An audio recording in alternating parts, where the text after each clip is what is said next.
कहानी के ऊपर ऐसे कई लोग होते हैं जिनका दुनिया में कोई नहीं होता।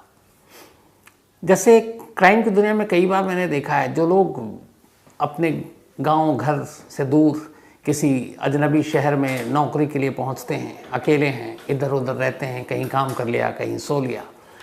जब ऐसे लोगों का कत्ल होता है या फिर इनके साथ कुछ गलत होता है तो वो चीज़ें बड़ी हाईलाइट नहीं होती हैं और पुलिस भी उसको तफ्तीश ढंग से नहीं कर पाती है।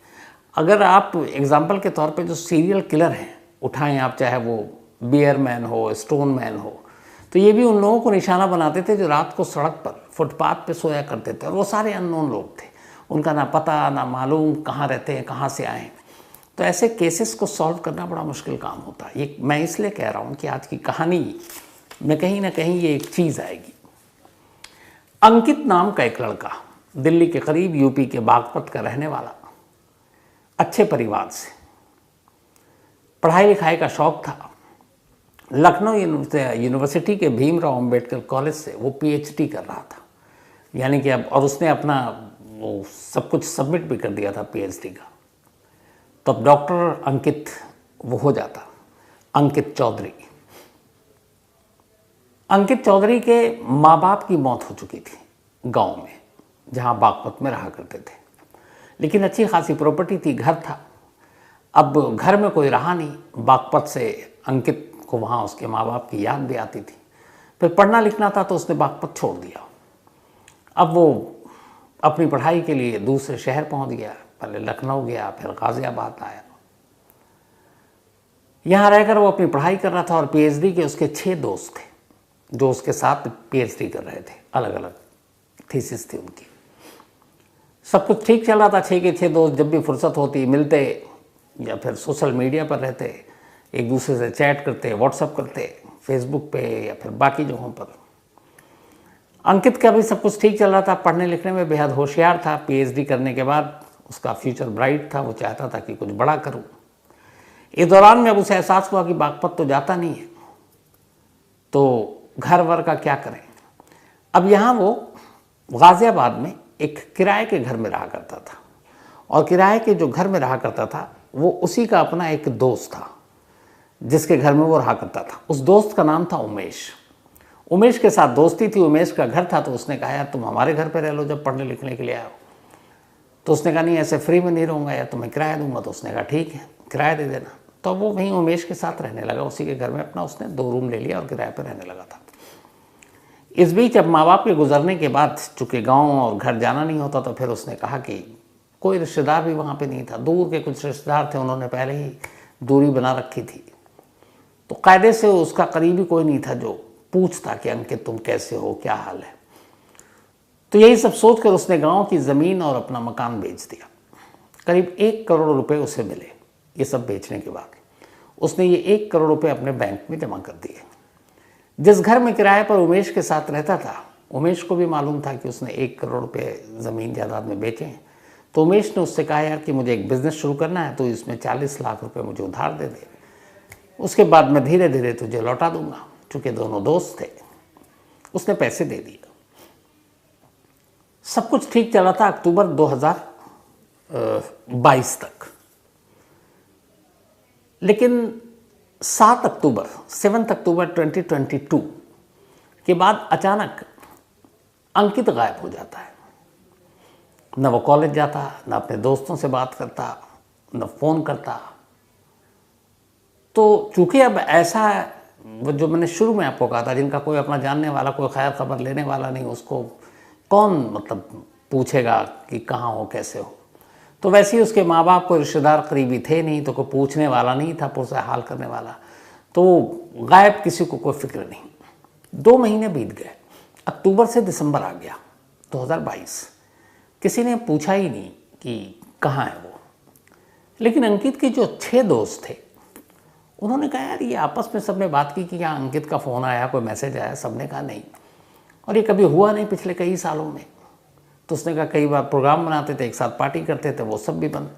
तो उन्होंने कहा कि ये अंकित है कहाँ। अब सब ने ढूंढना शुरू किया। अच्छा, इससे पहले शक इसलिए नहीं हुआ कि वो अंकित लगातार कई बार मैसेज करता था उन दोस्तों को, और वो भी रिप्लाई कर देते थे। फिर वो सोशल मीडिया पे पोस्ट डालता तो उनको लगता चलो ठीक है, बिजी होगा, कहीं चला गया होगा। जब 2 महीने बीत गए और किसी दोस्त से कोई बातचीत नहीं हुई, तब उन्हें लगा कि ये ऐसा कैसे हो सकता है। तभी उनमें से एक दोस्त ने, अब ये 6 दोस्त एक दिन मिले, उन्होंने कहा यार अपने दोस्त का पता करना चाहिए। वो गाजियाबाद के उस घर भी पहुंचे। उमेश ने कहा कि वो तो कहीं बिना बताए हुए निकला है, कहाँ जाता है हमें तो बताता भी नहीं है। तो अपना सामान लेकर गया था। अब 6 दोस्त को फिक्र होने लगी अपने दोस्त की, तो इधर उधर पता किया लेकिन कोई सुराग नहीं मिल रहा है। तभी 6 दोस्त एक साथ बैठे और उन्होंने कहा अब आगे क्या करें। एक दूसरे का फिर उन्होंने कहा आखिरी मैसेज तुझे क्या किया, तुझे क्या किया, वो सब मैसेज देख रहे हैं। जब वो मैसेज देखने लगे तो एक दोस्त का ध्यान मैसेजेस की तरफ गया। उन्होंने कहा यार ये इसने लिखा है, इसकी इंग्लिश तो ऐसी नहीं थी, इसकी स्पेलिंग देख। तो ये ऐसी छोटी मोटी स्पेलिंग की गलतियाँ, उन्होंने कहा कई बार टाइपो एरर हो जाता है। लेकिन दूसरे दोस्त ने देखा उसमें भी कुछ मिस्टेक इंग्लिश की, तीसरे देखा उसमें भी। अब उन्होंने पुराने मैसेज देखे, वही शब्द बिल्कुल सही स्पेलिंग के साथ। तो एक दो ने कई बार वही शब्द और गलत स्पेलिंग। उन्होंने कहा कि ये क्या है, अंकित तो ऐसा लिखता नहीं है, पीएचडी कर रहा है। अब उन्हें लगा कि कुछ गड़बड़ है। इस दौरान में उन्होंने बहुत सारे ऐसे न्यूज़, खबरें, फिल्में, सारी चीज़ें देखते रहते, दिमाग में आजकल सबके रहता है। तो उन्हें लगा यार ऐसा तो नहीं है कि कोई जानबूझकर अंकित को, अब वो आपस में कहने में भी डर रहे हैं कि ऐसा तो नहीं है कि कोई जानबूझकर अंकित को जिंदा दिखाने की कोशिश कर रहा और अंकित को के साथ कुछ गलत हो गया हो। उन्हें कहा हो सकता है। अब उन्हें पहली बार उन सबका दिमाग ठनका। उन्होंने कहा कुछ करना पड़ेगा। अब ये 6 के 6 दोस्त बाग पर जाते हैं। बाग पर जाकर पता करते हैं कि यहाँ कोई अंकित आया कभी, तो बताते नहीं। जो आस पड़ोस के लोग थे उन्होंने कहा कि कुछ वक्त पहले उसने अपना ज़मीन बेच दिया। फिर पता करते हैं कितने पैसे, पता चला 1 करोड़। अब उन्हें और डर लगता है कि 1 करोड़ उसके पास, उसके साथ कुछ गलत तो नहीं हो गया। अब वो हर तरफ ढूंढ लेते हैं। जब कहीं नहीं पता चलता, रिश्तेदारों से, पड़ोसियों से, वो वापस आते हैं और पुलिस स्टेशन में कंप्लेंट लिखा देते हैं कि हमारा एक दोस्त है जो गायब है। अब पुलिस वाले भी कि हवाई पहले तुम बताओ तुम लोग कौन हो, फैमिली वाले हो, रिलेशन में हो। कंप्लेंट लिखते हैं, ऐसे बड़े सवाल होते हैं।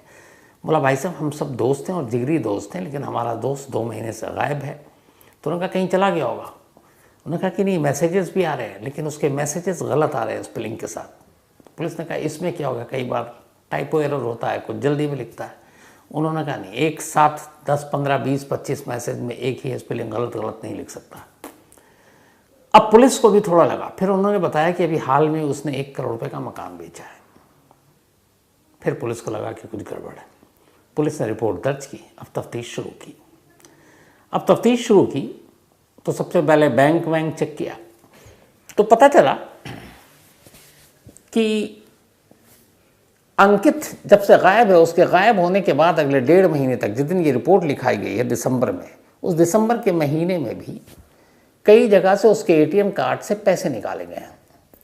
और जब वो लोकेशन ढूंढा गया तो पता चला कि जहाँ जहाँ एटीएम रुड़की से निकाले गए, देहरादून से निकाले गए, गाज़ियाबाद से निकाले गए, और इन सब जगह पर जहाँ जहाँ जिस एटीएम से पैसे निकाले उस जगह पर अंकित के ही मोबाइल का लोकेशन भी है।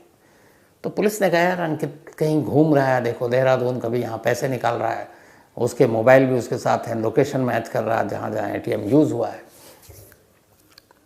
लेकिन फिर ये हुआ कि ऐसा कैसे हो सकता है, आप पता कीजिए, एटीएम में कैमरा भी होता है।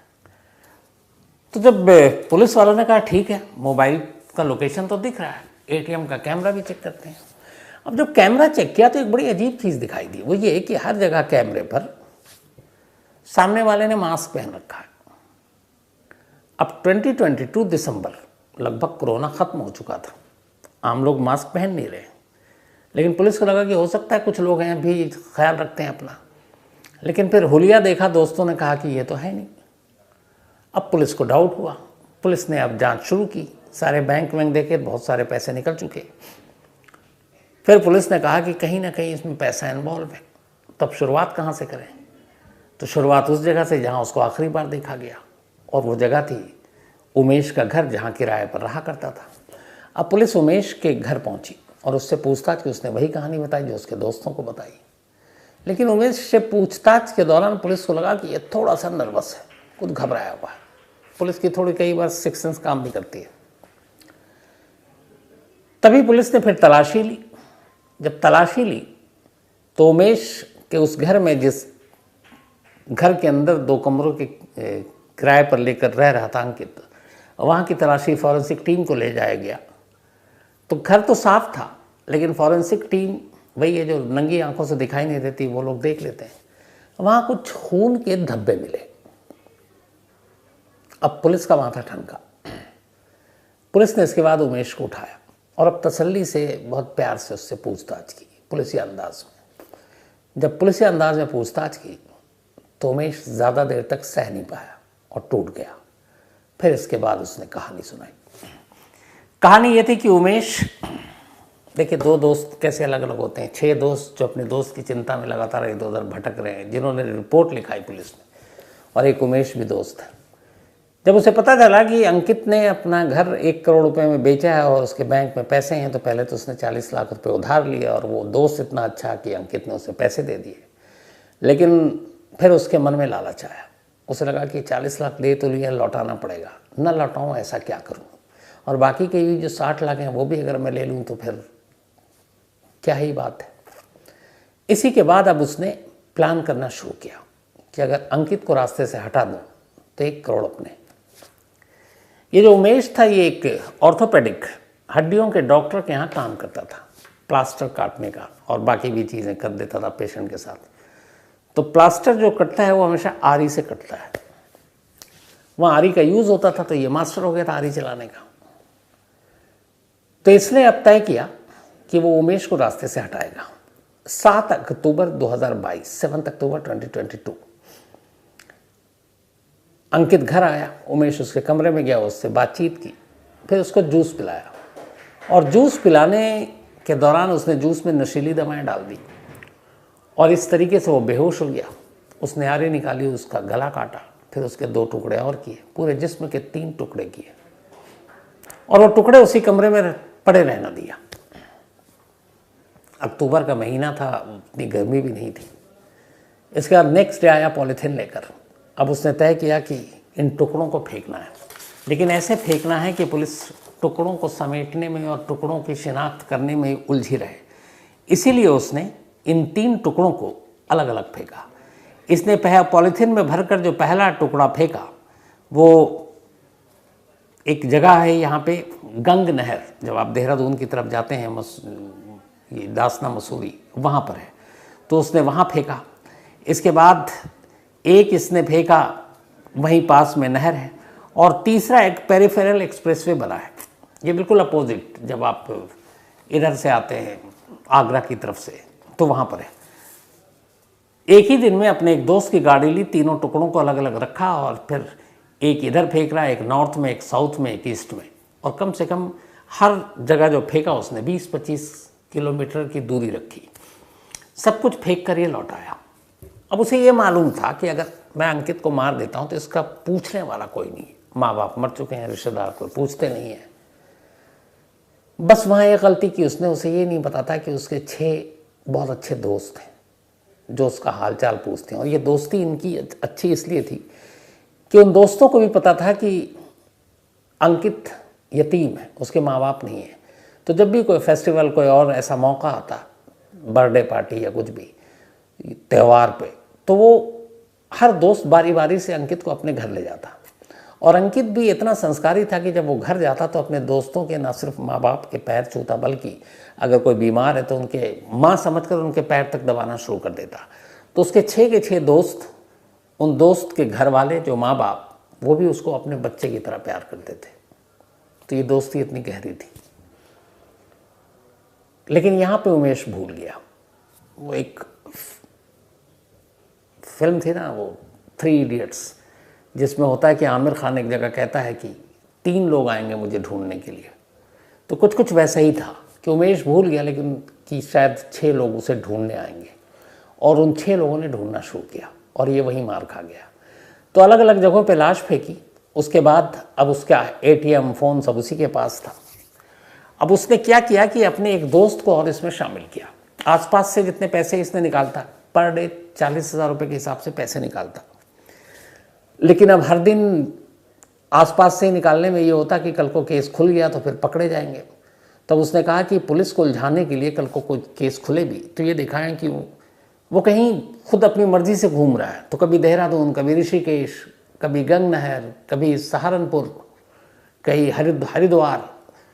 तो उसने अपने एक दोस्त को बुलाया, उसने कहा सुन तुझे पैसे चाहिए, मैं तुझे पैसे दूंगा, सिर्फ तुझे इतना काम करना है, एक एटीएम दे रहा हूँ और एक फ़ोन दे रहा हूँ, इस एटीएम को तू ले जा, पर इस एटीएम का यूज़ तू अलग अलग शहरों में करेगा और जब जब तू एटीएम से पैसे निकालेगा इस मोबाइल को तभी तू ऑन करेगा और जब पैसे निकाल ले उसके बाद इसको स्विच ऑफ कर देना। उसका मकसद ये था, वो बारीकी जानता था कि पुलिस कैसे ट्रेस करती है।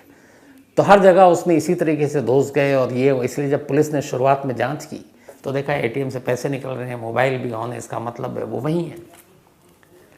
लेकिन 6 दोस्तों की वजह से केस खुला तो खैर उसने सारी बातें उगल दी।